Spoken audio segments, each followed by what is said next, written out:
This is a tutorial on the Saga of Harrison Crabfeathers Part 5. And before we go over the music, I want to go over some of the basic things that you might need to know. Like number one, how to set the music on the stand, because it's got 3 pages. I usually tape them together so that they stay together. But if you have a stand, like a wire stand like this, it's not going to sit on it very well. So you can try and just lay it out and hope it stays there, but it tends to curl. Some stands have the little paper holders that you can put out to help stabilize it a little bit. But the best thing that I found to help is to actually take either like a folder or maybe a book like Suzuki books and just put them so that they're standing, extending the stand out a little wider. So when you put your music on it, it won't curl around, it'll hold it flat. So that's just the first step, first hint. So I'm going to put those away for now because I have a Manhasset stand. It's a more solid desk that I like to use. The next thing, in the music, there are several symbols that you may not be familiar with.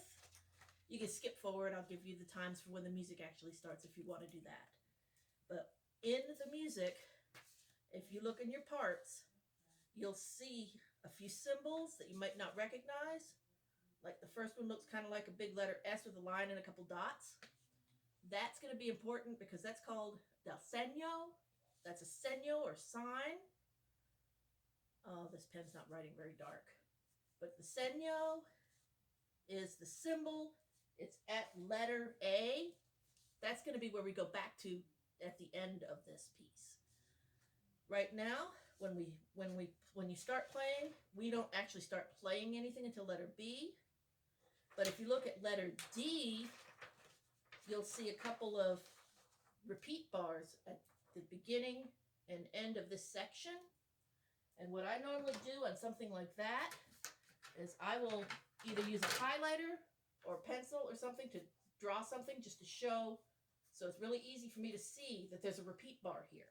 I don't know if you can see that very clearly, but there's one at letter D, and then again at letter F, you'll see repeat bars at letter F, and then after the next line. So this one, when you play it, it'll go back to here. Then when you get to the whole end of the here, where it says DS El Coda, that's the del segno I was talking about. The segno, which is the sign, back at letter A. Back at letter A. So at the very end, when you're playing measure 173, 174, 175, 176, then you go back to measure 17. And this is the second time through. And you play it just the same way we did it the first time, through letter C, until at the top of page 2, where it says to coda. The second time we play, you've played this da da da, but instead of going to measure 97, you go to the coda, this thing that looks like a target, a circle with a plus. That's the coda.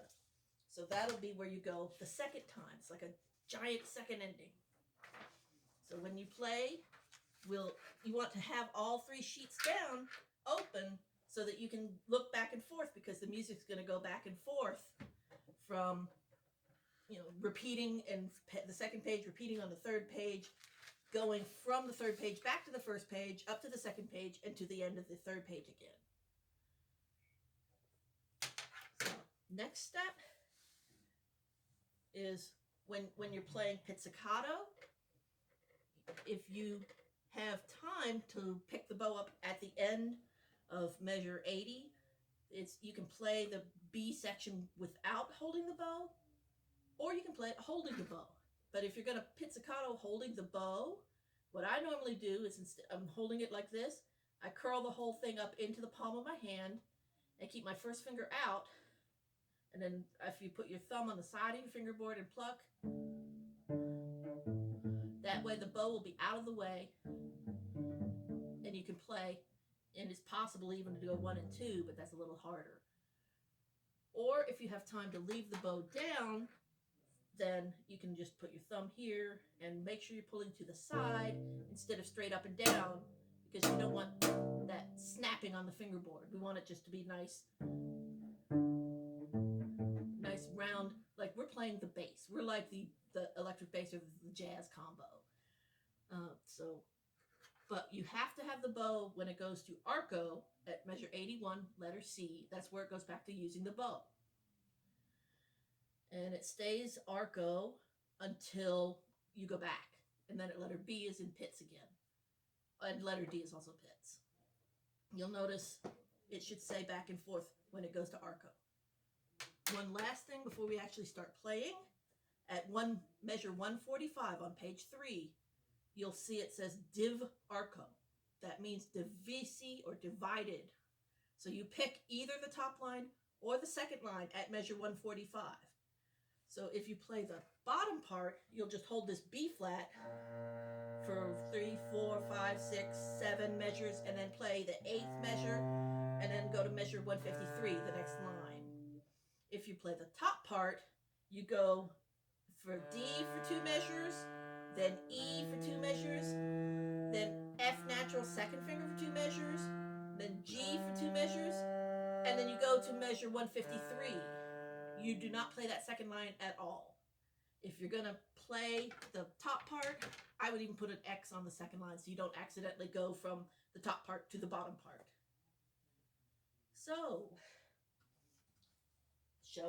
And last but not least, when you listen to the source track, you obviously want to have some sort of headphones or earbuds.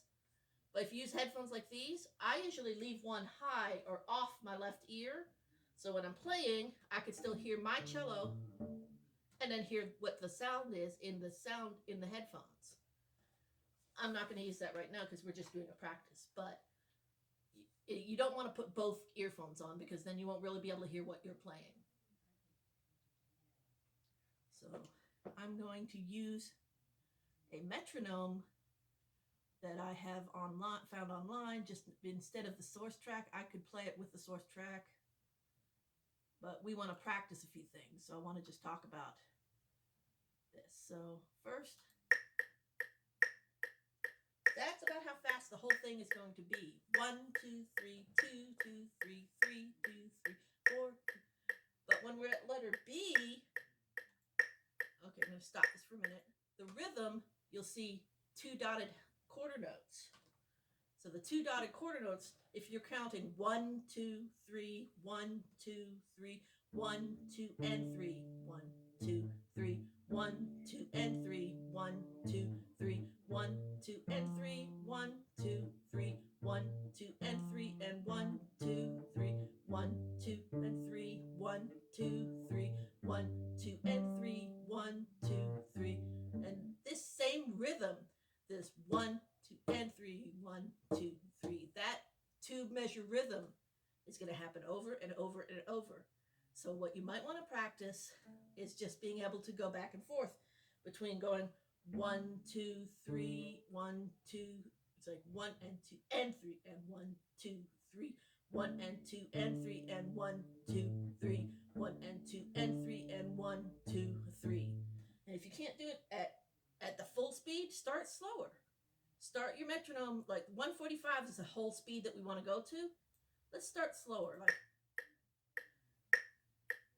actually, I'm going to pop it right down to like right at 100. Well, this is 102. So 1, 2, and 3, and 1, and 2, and 3, and 1, and 2, and 3, and 1, 2, 3, 1, and 2, and 3, and 1, 2, 3. And you can practice it slow and then do it just a little bit faster. So that was 102, and then you bump it up maybe to 104 or 6, 105, and 1 and 2 and 3 and 1, 2, 3, 1 and 2 and 3 and 1, 2, 3, 1 and 2 and 3 and 1, 2, 3, 1 and 2 and 3 and 1, 2, 3, and like that. And then when you can play it slow, then you can use your metronome to go a little faster and a little faster and little tiny bits of faster until you get it up to the whole speed that the tape's on. And the tape speed is 145. So when we set the metronome, we want to set the clicks to be quarter notes. But that first measure is syncopated. It's in between 2 and 3. You could also even set your metronome to click in eighth notes instead of 16th notes, but that gets really busy really fast. And then you hear a da da dee da dee da dee da dee da dee da dee da dee, 1 and 2 and 3 and 1 and 2 and 3 and 1 and 2 and 3 and 1 and 2 and 3 and so on. So next, so I'm going to set this to 145 because that's the speed that it actually is on his recordings. You will hear when he does the recordings, we do the claps and then he starts. The very beginning percussion parts have a lot of offbeats and syncopations. It's kind of hard to hear the actual beat because they're doing a lot of and. Listen for the melody. At A, it's going to be the lower cellos playing it. That's the first 16 measures. The next 16 measures, they're playing the melody in octaves. Da da da da da dee da da, and so on. So I'm gonna actually go ahead and see if I can play the source track. I downloaded one just this morning. Make sure that the one you get says Feb 1 on it. This is the Feb 1 master track for track 5. February 1st. Hi, cello friend. Tony. And I'm going to skip forward a couple minutes here. So we're not going to do all the tuning and the clapping, but I do want to play through. Okay, that's the very beginning. So let's back that up a little bit. 4-letter A. So here you go. So this 1, is 2, 3, 2, 2, 3. getting ready for letter A. Letter A. 1, 2, 3, 4, 5, 6, 7, 8, 9, 10, 11, 12, 13, 14, 15, 16. The second set. 1, 2. Hear how there's 3, 4.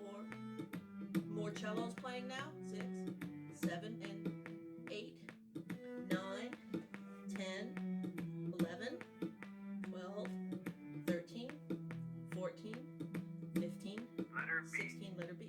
1, 2, and 3, and 1, 2, 1, and 2,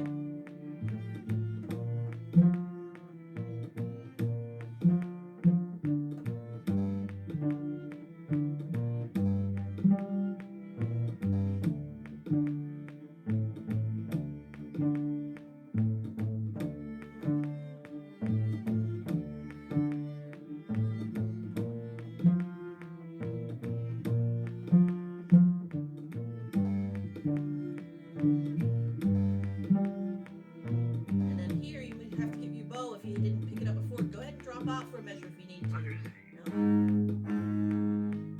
These are low ones. 1, 2, 3, 1, 2, 3, 1, 2, 3, 1, 2, 3. Pick one or the other.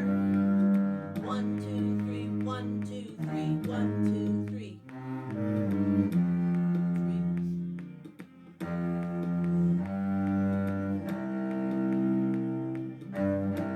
Letter D.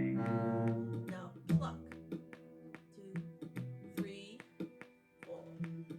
1, 2, 3, 1, 2, 3, 2, 2, 3, 3, 2, 3. 1, 2, 3, pluck.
low one for the A flat. 2, 3, 4. 2, 3. Open. 2, 3. Back to letter F. Repeat. And the 3 can be right here. 1, 2. 2, 3.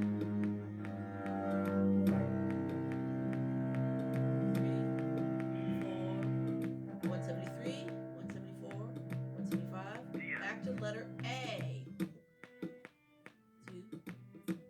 Now, while this is going on, he's going to probably cut out the sound. So if you accidentally squeak your chair or something, that's fine. Don't worry about it. But listen here how at measure 33, the high cellos join the low cellos.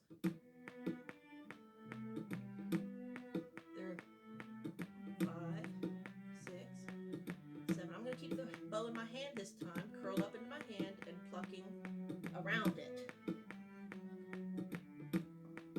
So, 1, 2, 3, letter B, go. 1 and 2 and 3. 1, 2, 3, 1 and 2 and 3. 1, 2, 3, 1 and 2 and 3 and 1, 2, 3, 1 and 2 and 3 and 1, 2, 1 and 2 and 3. 1, 2, 3, 1 and 2 and 3. 1, 2, 3, 1 and 2 and 3 and 1, 2, 3, 1 and 2 and 3 and 1, 2, 3. Louder.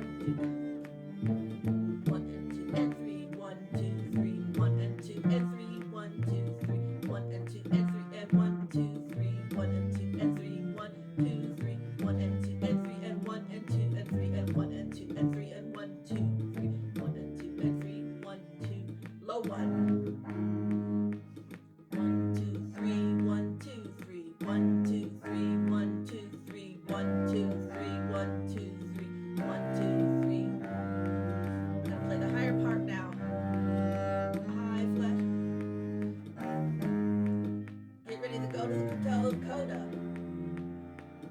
1, 2, 3, 1. Listen to 3,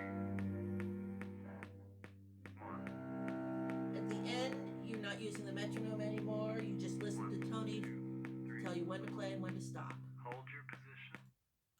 So, sorry, I had to turn the metronome off. A couple fingering things in case you're not sure. When the B flat is 2, A flat is that extended 1. Go back an extra half step. Instead of an irregular 1, you go back for the low 1. And then when you're playing from A flat to E flat, you could either extend and play a 2 for the E flat, or you could just stay in this, what they call half position, instead of being first position, and goes 1, 3, 1. Instead of regular, they're both flat, so they're both lowered by 1 half step. And if you have any fingering questions or anything like that, feel free to email me. I'm at fictacello@gmail.com, or you can Facebook on the group page. So have fun, enjoy, good luck, and I'll see you next time.